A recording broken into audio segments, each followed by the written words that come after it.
Hey everyone, welcome back to the Thundertron podcast. Today I'm actually covering and discussing all of the Transformers Studio Series reveals at San Diego Comic-Con. Unfortunately, no Studio Series figure is actually up for pre-order or purchase right now. We actually have quite a few pictures and information that I do want to talk about and give you my thoughts on. Of course, please leave yours in the comment section down below.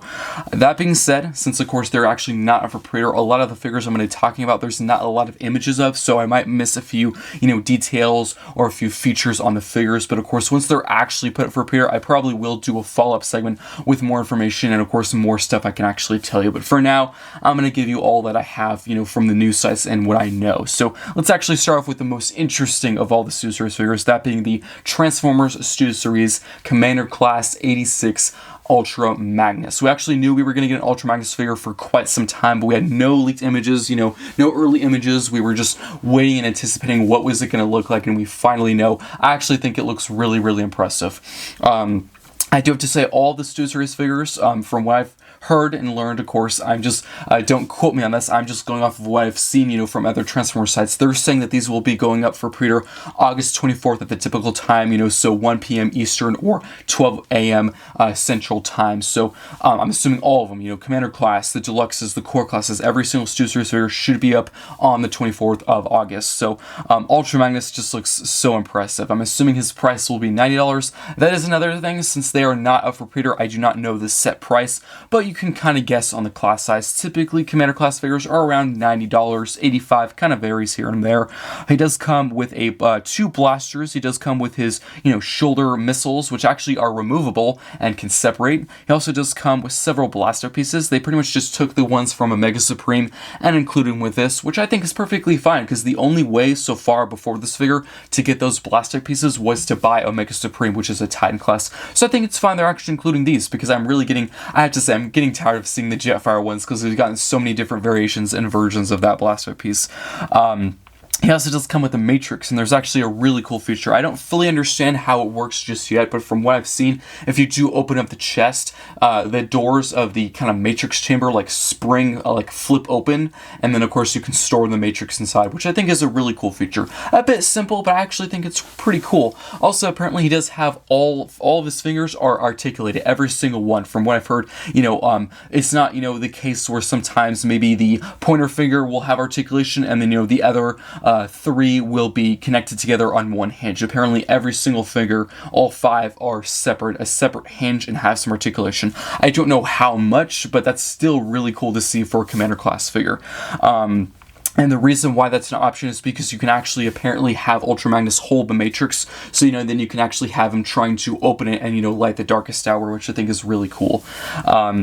And if I didn't already mention, he does come with two kind of silver plain pistols. It comes with his typical rifle. He also does come with the a little welding tool that he uses to fix up the Autobot ship in the 1986 film, which I think is a nice little reference and kind of nod. Another feature that I probably won't use that much for this figure is apparently you can actually separate Ultra Magnus. Kind of like how the Junkions and the Modulators are, where you can pretty much take all the pieces apart and, separate them and attach them on other figures. Apparently you can actually take off his limbs and you can recreate the scene, where he's, I would say, dead in the 1986 film, which he, of course, doesn't actually die. He just kind of blows up and then they can fix him. So another really cool reference. As for his alt mode, I actually think they did a really good job. I was so interested and also kind of worried about the alt mode, because a lot of people really didn't want that white Optimus Prime to be a part of this figure. That was one of the main gimmicks of the Siege Ultra Magnus, where pretty much Ultra Magnus had armor pieces, and if you took them off, there'd be a white Optimus Prime or a base figure below it, which I thought was a cool feature, but I think definitely we were really in need of an upgrade for Ultra Magnus. I mean, Siege Ultra Magnus came out, very beginning of Siege. That was almost 5 years ago, almost 6 years ago, which might not sound like a lot to some people, but if you do take into account how many figures we've gotten since then, I think I'm really glad we actually finally have an upgrade. And I'm really glad they're not doing that base sort of armor thing. I'm glad it's just Ultra Magnus how we always remembered him from G1. And the truck actually looks really cool. Definitely always been a really hard design, because with Optimus Prime, his trailer has always been a separate piece. It's not a part of the figure itself. But with most figures in the past, third party Hasbro, the trailer is an actual part of the figure, so it's pretty hard to incorporate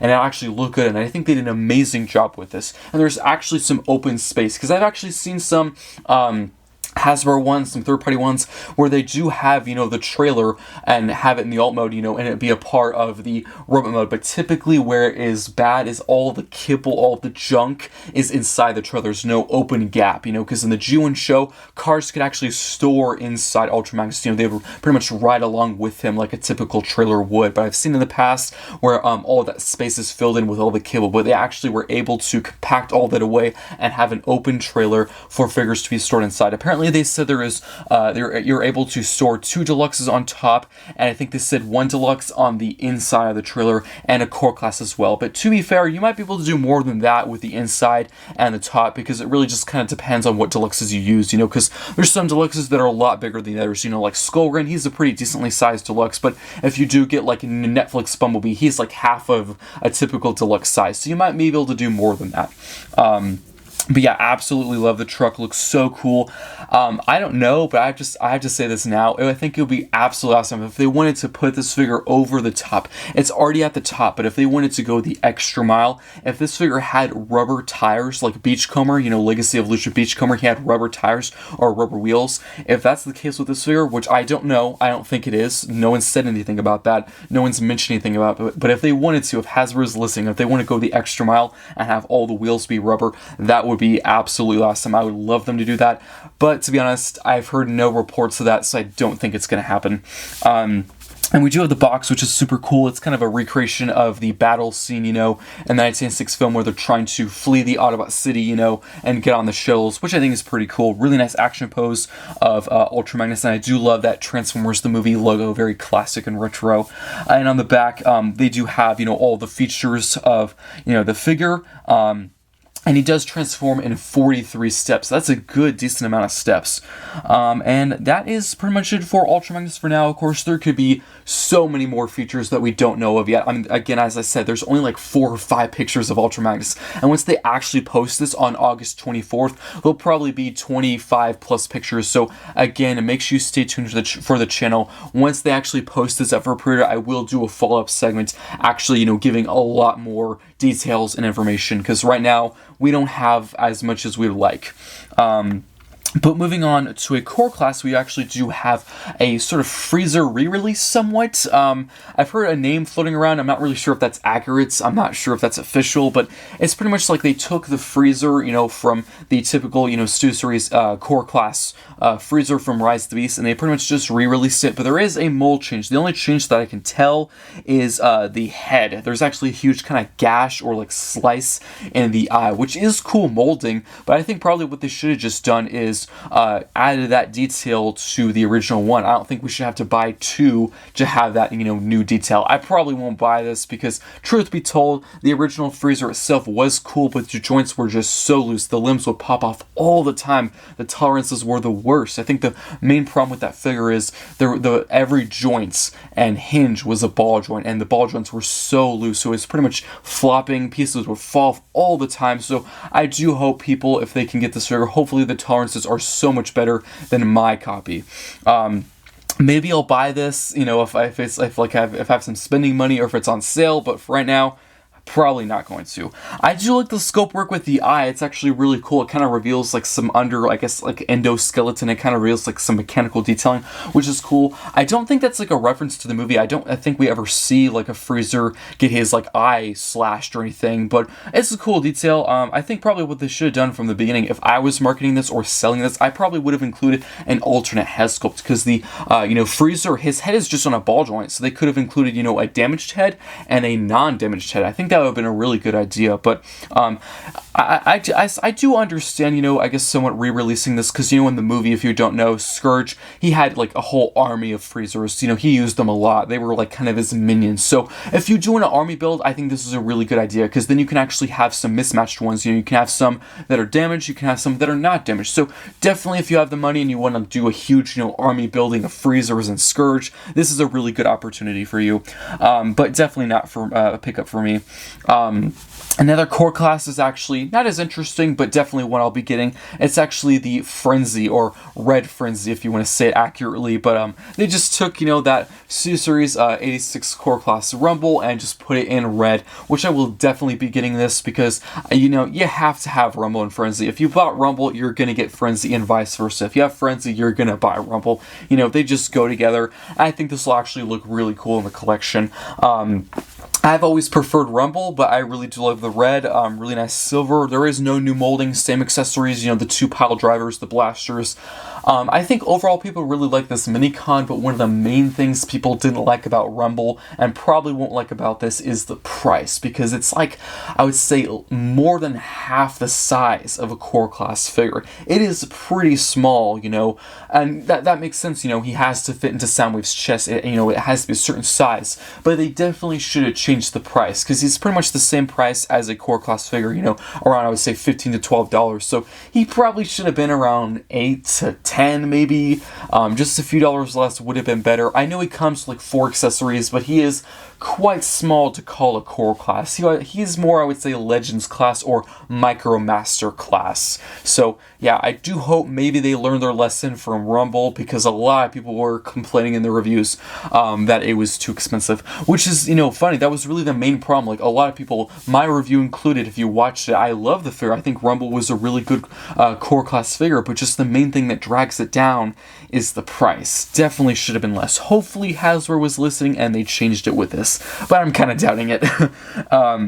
But moving on to the next figure, we actually do have another core class figure, and it is actually a pretty interesting one that not many people really knew of. It's the core class Rise of the Beast Noah Diaz, or kind of like the exosuit Noah Diaz. So I guess it's kind of spoiler territory. I'm assuming most people who wanted to see Rise of the Beast have probably seen it by now, considering it is streaming and in the theater at the same time. But I will say, spoiler warning, in the film, when we think Mirage is dead, he actually attaches himself to Noah Diaz, and, he pretty much forms the exosuit for him, so then he's protected and he can fight the, Terracons and Scourge, which I thought was a pretty cool scene. And they pretty much recreated it with this.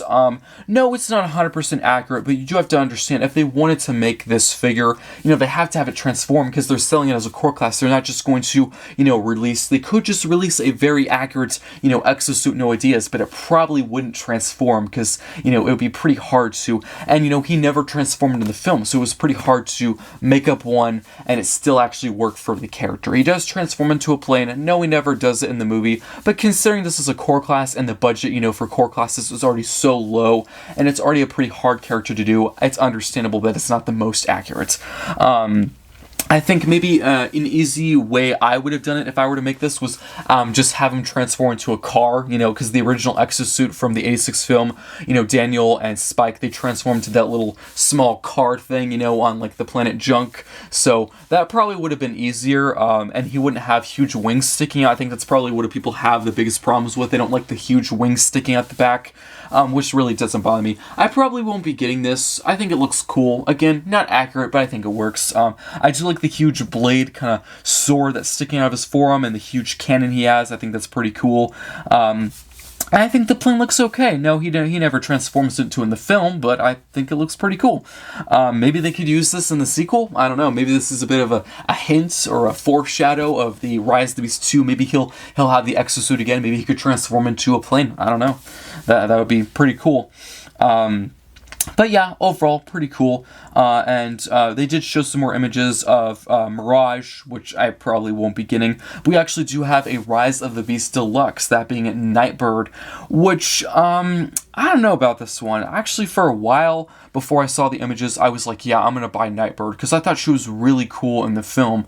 But I was a bit disappointed and let down. I think some other people were, because there is a lot of kibble on the back. And the proportions are a bit off, because she has like really long legs, a really big, torso, and really small, skinny arms. So the proportions are a bit off. That being said, Decepticons have never been, one for accurate proportions. In the Bay films, they're like really weird aliens. They have like 17 eyes and huge claws. So they don't have to be, normal, I would say, or like human normal. But there is quite a bit of kibble on the back and the legs. So I don't know about that.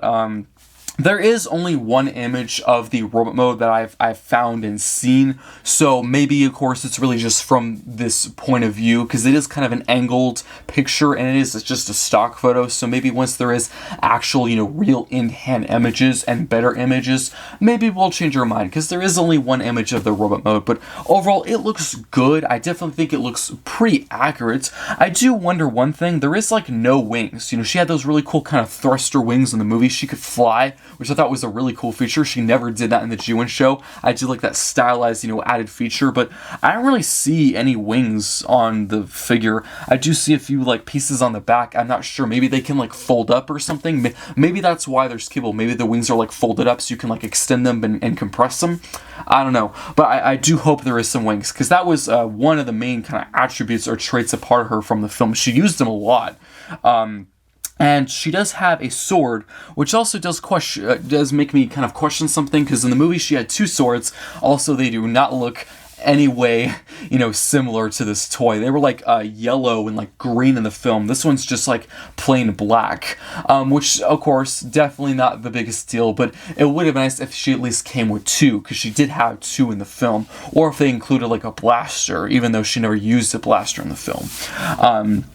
But, if they didn't want to include two swords, they could have included one of her grenades. She actually does have a bomb or kind of a grenade in the museum battle. She only uses it once, but if they just wanted to have a small little reference, they could.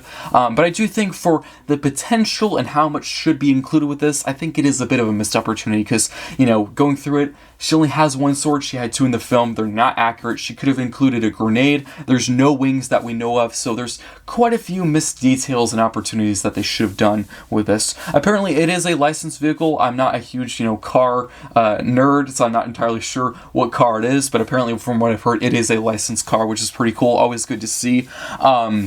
Definitely more accurate colors. I think that's probably the biggest selling point for this figure, because the mainline release, the colors were like really weird. They were like brown and like gray, and she's like black and like purple in the film and like a pink, so definitely more accurate with both modes. And the car, no problems here, looks really good.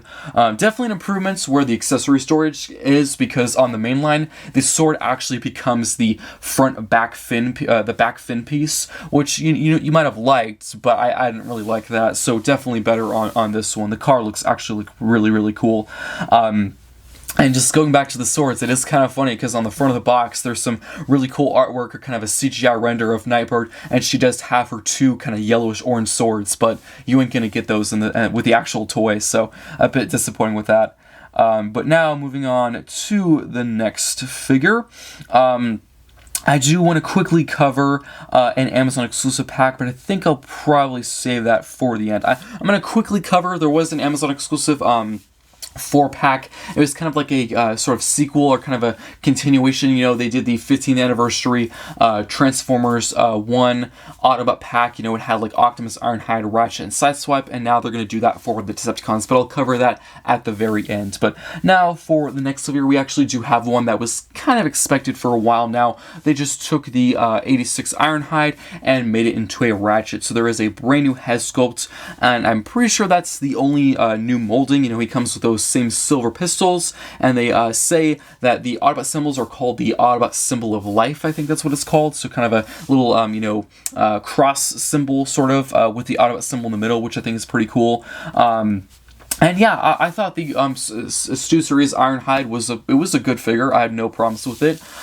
Some of the things didn't really always want to tab together, so hopefully the tolerances are a tad bit better. But as of major, I would say glaring problems, I really didn't have any. I thought it was a very solid release, and definitely not a priority. I probably won't be getting this one because I already do have the Earthrise one, and I also do have the Siege one. So I don't think I need 3 Ratchets. It probably is a good figure, not saying it's a bad one, just I don't think I need 3 Ratchets of that same, G1 appearance. But maybe if I find it on sale sometime, I might get it. But for the time being, probably not going to get this one.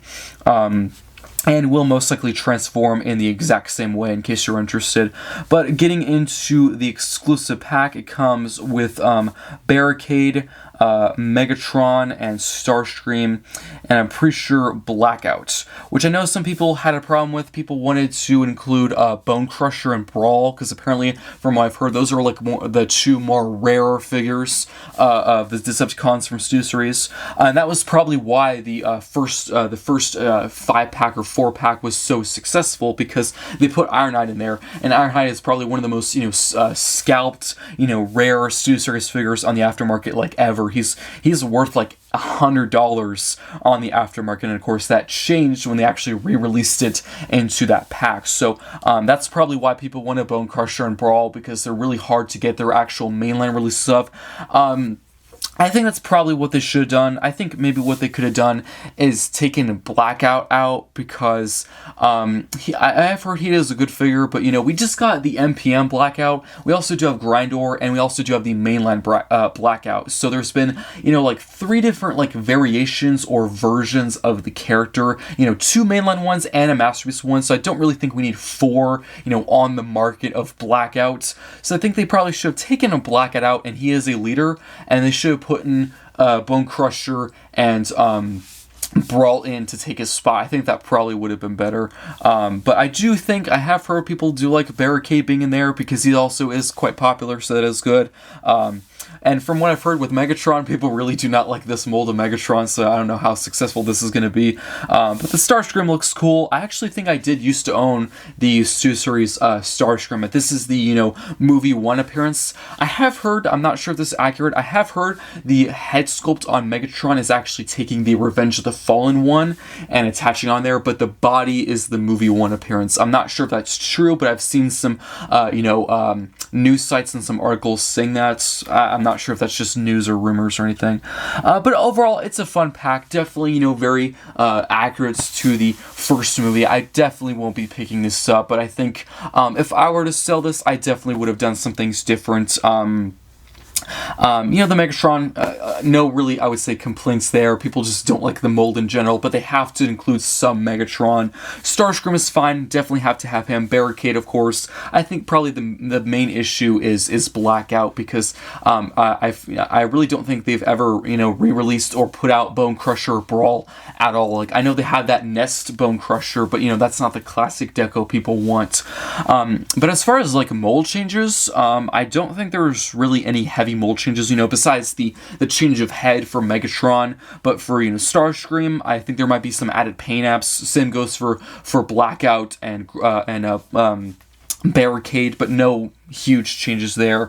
And the release date is November 1st, and the price is $150, which I haven't done the math yet, but that does seem off, because that's 2 Voyagers, 1 Leader, and 1 Deluxe. I usually do, I add that up. I make sure, is it the same, as if I were to get all 4 of these figures, at retail, would it add up to $150? I'm not really sure, because I do remember with the Autobot pack, when that was first released, that was overpriced. So I'm assuming after I add this up, it probably will be overpriced as well. But yeah, that's pretty much it for this segment. It's probably a very, very long segment. I do hope you enjoyed, and of course, several more segments coming soon, because there is actually a Shattered Glass figure coming out tomorrow, so make sure you stay tuned for that. Let me know your thoughts on all of these figures in the comment section down below, and do you think they should have done this exclusive pack differently, or do you think it's fine how it is? And I'll see you next time.